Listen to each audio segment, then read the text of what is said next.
Well, friends, welcome to Hakodate in Hokkaido, northern Japan. Today we're exploring the port city of Hakodate in southern Hokkaido. So if you're planning a trip to northern Japan, stick around because in this video we'll be sharing the best things to do in Hakodate during your visit. We'll ride the Mount Hakodate ropeway for epic city views. Oh, amazing views from up there. Walk up the steepest street in the city. Gotta start climbing. Ride a fishing boat simulator at the Pacific Fishery Museum. 3 minutes of rocking back and forth. Learn about the northern peoples who inhabited the areas from Hokkaido up to the Aleutian Islands. Sounds pretty good to me. Explore the star-shaped Fort Goryokaku. Be careful, there's no guardrails. I want to fall into the moat. Set foot aboard the railway ferry that once linked Hokkaido with the main island before the undersea tunnel was built. These are our favorite experiences. And so much more. The following is our travel guide to Hakodate, Japan. So subscribe and join us as we share what to see and do in Hakodate during your visit.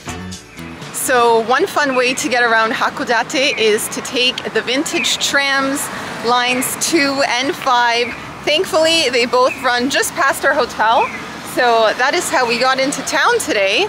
And next up, we're heading over to the morning market. Gonna look at some fish, some seafood, and potentially have an early meal. Sounds great. The Hakodate Morning Market is just a 2-minute walk from the JR Hakodate station. And it also opens super early, so it's the ideal spot to begin your tour of Hakodate. There are dozens of stalls selling all sorts of seafood, including plenty of crab. Kaisendon is the thing to order here, and that's a bowl of rice topped with fresh seafood, which depending on the season can include shrimp, crab, tuna, salmon roe, or sea urchin. Well, somebody just handed you a piece of squid, I imagine? Gotta try that. I love squid. I used to have it when I lived in South Korea. I would eat it at baseball games, especially the dried stuff. But this is fresh and way more tender. It's not nearly as chewy as the dried version. Okay, so we settled on a place to eat. Yeah, we ended up discovering that the seafood market was so much bigger than we initially thought. Yes. Walked through another section, found an even bigger food court, and now we've placed an order. Looks good. Let's try what appears to be some salmon. You have salmon, you have roe. Oh, so tasty, so fresh. Nothing like having fresh seafood straight from the source. I think that's the first really big fish market I've been in since the last time I was in Busan in South Korea. Yeah. And you walk in and you're inundated with the smell of seafood. For me, it's wonderful. For other people, they may not love that. I love the smell of the sea, the saltiness. And then you go inside and there's a variety of all kinds of different items. I think the thing that we were most mesmerized by, it was the size of the king crab. And there were giant fish, and there were giant crabs, and there was sashimi being prepared, the raw fish, and yeah, it's just a very fascinating experience. Lots of vendors, lots of people in there. I'd imagine if we came a couple hours earlier, it would have been even busier.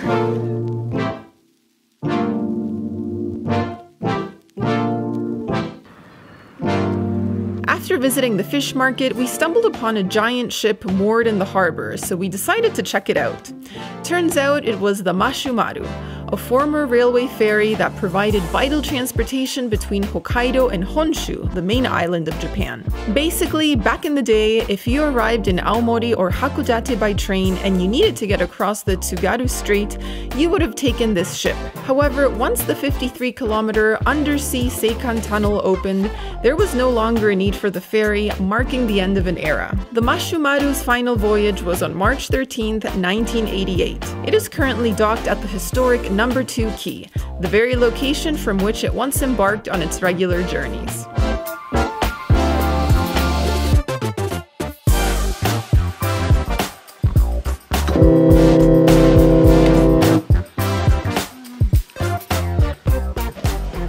Well guys, unexpected attraction of the day. We were just walking around the port without much of a plan, without a great sense of direction, and we just came across this huge ship. It's called the Mashumaru, and it is a museum. So we just came in, paid the admission fee, 500 yen, and now we're exploring. These are our favorite experiences. Spontaneous, unplanned, enjoyable. This is so cool. There's some really interesting exhibits. And then you can also go around and experience what the ship was actually like.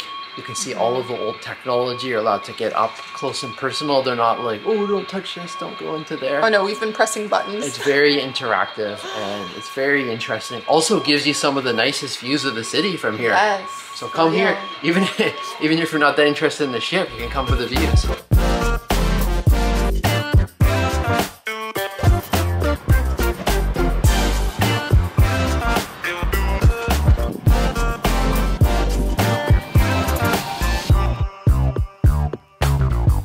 Alrighty friends, so a few fun facts about this ship as we explore together. For starters, this was a train ferry, so it could transport up to 1,200 passengers and also 48 freight cars and 12 vehicles. And it was launched in 1965 and it remained in operation until 1988. So really cool place to visit if you enjoy ships, museums, that sort of thing, and if you happen to be around the port. Yeah, we had fun in here. Nice little stop on our way to the downtown area. While wandering around the Hakodate port area, we ended up at the Kanemori red brick warehouses, right along the waterfront.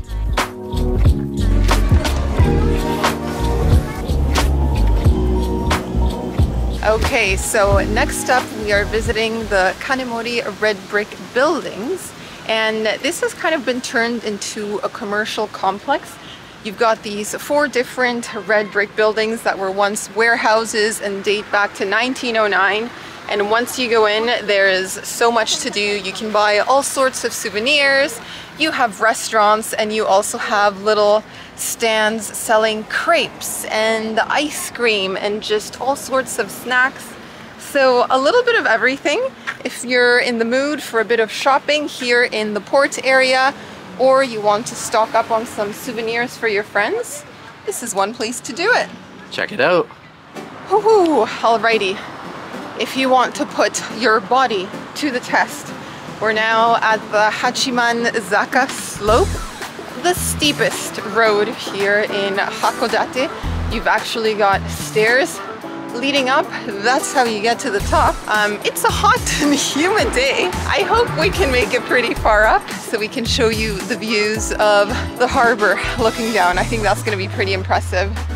So yeah, gotta start climbing all this way up, and it continues over there.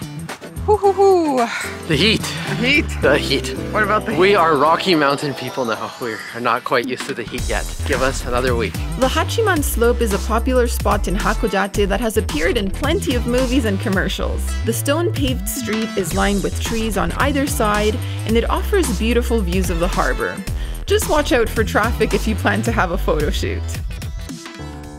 Next, we explored the Motomachi district, which is situated at the foot of Mount Hakodate. This is a neighborhood where east meets west. When Hakodate became one of the first ports in Japan to welcome foreign trade, this brought in new ideas and influences from the west, which can be seen in the city's architecture. Some of the main attractions in the Motomachi district are the churches. We first visited the Hakodate Orthodox Church, founded in 1858 by the Russian consulate. Next, we visited the Motomachi Roman Catholic Church, which has an altar that was gifted by Pope Benedict XV. And lastly, this is Hakodate St. John Church, an Anglican church that was founded by an English priest who visited Hakodate in 1874. From there, we continue to the Mount Hakodate Ropeway, which transports passengers up to Mount Hakodate via a gondola.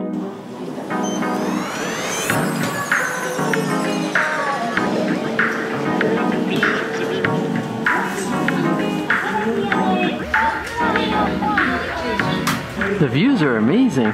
The gondola can carry up to 125 people, and it's a 3-minute journey to the top. Mount Hakodate is an inactive volcano mountain that stands 334 meters high. This is the best place in Hakodate to enjoy panoramic views of the city, the port, and its beaches.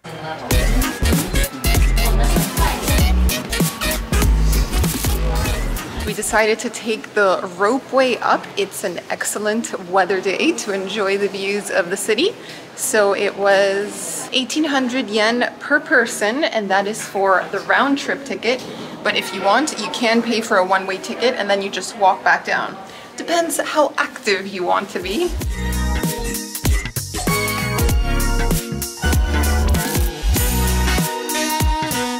Station on the foot of the mountain.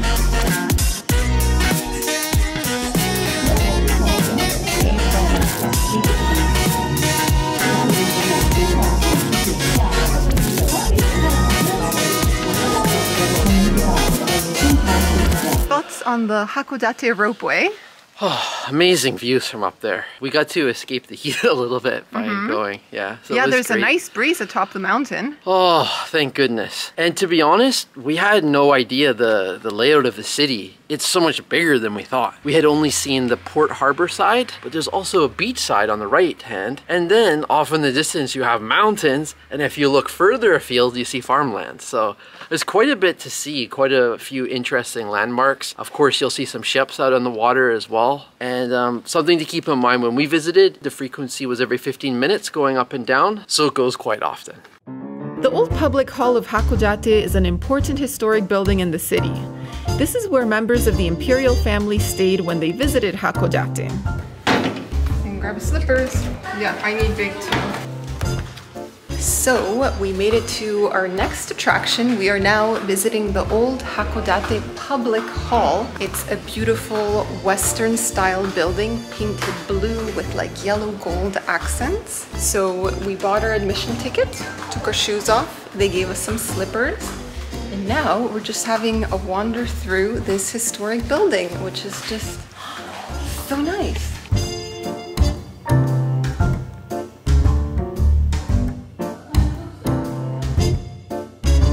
The construction you see today was completed in 1910 to replace the previous town hall, which burnt down in the Great Fire of 1907. Concerts and other events are still held in the Grand Hall, and visitors can also dress up in costume like lords and ladies. However, we opted to just explore the building. On our way down the hill, we passed through Motomachi Park, which also offers harbor views. It's a nice route to get back down to the waterfront. So we've been riding the tram again. Any tips for us? Yeah, before I talk about the tram, I want to say Hakodate is one of the most pedestrian-friendly cities in Japan we've ever been to, but it is very spread out. So if you're kind of staying away from the center, which we are, the tram is one of the best ways to get around. It's got a cool rustic appeal. It sort of reminds me of taking the tram in Hong Kong. It's obviously not double-decker. You can hear it going right now, but it's affordable and it runs frequently. We take route number 2 and 5 from where we're staying, and it comes approximately every 15 to 30 minutes, and it allows us to save our legs for hiking up the hills. Well, today is a bit of a rainy day here in Hakodate, so we decided it would be the perfect time for a museum visit. And we are visiting the Hakodate City Museum of Northern Peoples. Now, I thought this was just going to be Hokkaido, northern Japan, but we're talking about people who lived along the Aleutian Islands, the Bering Strait, people who depended from seal hunting and fishing and just canoeing treacherous waters. This is really, really cool. So I'm having a blast here. Also some of the outfits that people had to wear to survive. Lots of fur, seal skins. Yeah, great activity for a rainy day, guys. Even a non-rainy day, if you enjoy museums, this one's pretty cool. Yeah, I totally agree. I'm not a huge museum guy, Yes, and I'm enjoying this, so that's saying a lot, to be honest. The Hakodate City Museum of Northern Peoples focuses on the Ainu, Ulta, and Aleut who inhabited the areas of Hokkaido in northern Japan, the coastal regions around the Okhotsk Sea in Russia, and as far as the Aleutian Islands. The northern peoples lived in extremely cold and harsh climates, and the museum showcases the clothes they would have needed to withstand the environment. The Museum of Northern Peoples is housed in the former Bank of Japan building that dates back to 1926. This place is a must visit in our opinion, as it provides a peek into the lives of the indigenous people with information that's rarely available outside of the archipelago. So Sam is going to tell us the menu of the Ainu people of the north. Yeah, it's fascinating. So they have a little display here. So they were eating soups that were filled with meat, bear, deer, seal, etc. Fish, salmon, trout. It sounds pretty good to me. And kelp, seaweed. Yes, and the kelp seaweed as well. And also the sashimi, the raw fish. I guess what's interesting too is like, we come from a cold country in Canada where, you know, we have half the year that's winter. Although we have the modern conveniences of central heating and other trappings, we still have an appreciation for what cold weather is like. And to imagine that people were surviving for centuries without any modern technology is truly remarkable. If you're wondering where to eat and what to eat in Hakodate, you'll want to check out the previous video where we shared some of the different restaurants we went to. But I will mention that the must-try dish here is the Hakodate Shio Ramen or salt ramen. We ate at a place called Yondaime Ramen where we ordered from a ticket vending machine. And then what's the other one? Salt flavor. Salt. And then this is done. Sam got the Yondaime salt ramen with broiled pork, which is the restaurant's #1 bestseller. Looks delicious. I'm thrilled to be having it. Piping hot, guys. Meanwhile, I got the plain salt ramen flavor, which is made with a clear chicken broth. It was delightfully warm, flavorful, and filling. The perfect meal for a rainy day. It is salty, but is it overly salty? I would say no. It's a light broth. I would say it's good. I like it. For more ideas ranging from conveyor belt sushi to a local Hakodate hamburger chain, be sure to check out our Hakodate food video. Because it was a rainy day, we were looking for indoor activities, so we decided to visit another museum. This is the Hakodate-shi Hokuyo Museum, also known as the Hakodate City Northern Pacific Fishery Document Museum. The museum focuses on the connection between Hakodate and the sea, and it's a quirky little museum that even has a fishing boat simulator so you can experience what it would be like to go fishing in the high seas. We are in a simulator of a fishing boat in winter in Japan. This experience is 3 minutes in length, guys. It does make you a bit dizzy. I could not imagine being a fisherwoman. I feel dizzy. I feel dizzy. Yep. Oh, thank God it's 3 minutes and 3 minutes only. 3 hours. Wow. Alrighty, thoughts on that museum visit? It's amazing. Yeah. All of the museums we've gone to here in Hakodate have been, well, they've been quite spectacular, to be honest. And I keep saying this, I'm not a museum guy. I've really enjoyed it, especially on a rainy day like today. There isn't too much we can do. My favorite parts, I can actually show you in the brochure, was some of the taxidermy. There was the sea lion and a polar bear. And the most fun thing was the fishing simulator. You're just like, whoa, after 3 minutes of rocking back and forth, you're happy that the simulator's over. 3 minutes is better than 3 hours. Really nice museum. So one of the cheapest attractions we've ever been to in Japan. Costs only 100 yen, so less than $1 US. Well worth it in my opinion. Well, good morning. It is a bright, sunny morning here in Hakodate. And today we're going to be visiting Goryokaku Park and also Goryokaku Tower, which is directly behind me. So until the tower opens, we're going to have a little wander through the park, which actually has a fortress. So it has a pentagonal 5-point star-shaped fortress and moats and bridges. So we're going to take you on a little walk and show you what that's all about. Fort Goryokaku was completed in 1866 and it was used as the main headquarters of the short-lived Republic of Ezo.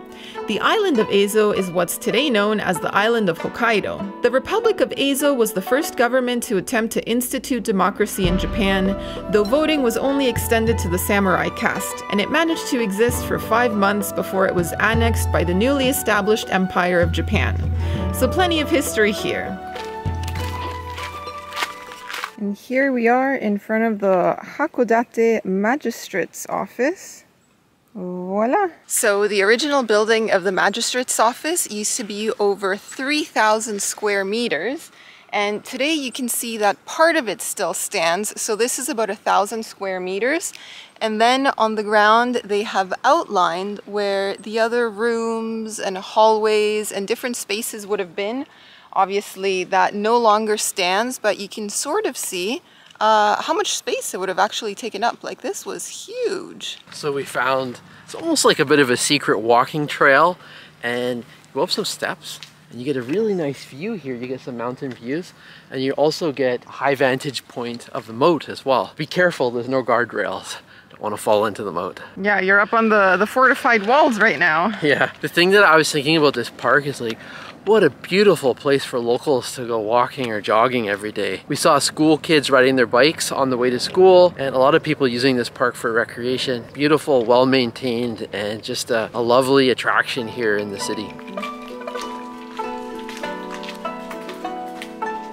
We have made it to Goryokaku Tower. And now we hurry up and wait. Hurry up and wait, it's opening soon. We have 10 minutes until it opens. It opens at 9 o'clock, in case you were wondering.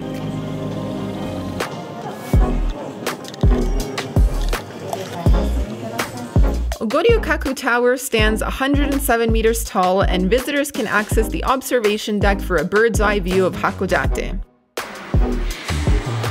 Well, friends, really cool views from atop the tower, I've got to say. I thought we were just going to have views of the park and the fortress, but it turns out we can also see the harbor from here, like the whole port. So that's really nice, and I mean, we could not have asked for better weather. The sun came out, we've got blue skies. We can see how spread out the city really is. How did we get so lucky? I know. And a completely different perspective and vantage point from here compared to the other viewpoint we had. So oh, the ropeway, the cable car. Visit them both. We also made sure to stop by the gelato shop Milkissimo on the way down to try some unique ice cream flavors that feature local Hokkaido ingredients. We ordered 3 traditional Japanese ice cream flavors.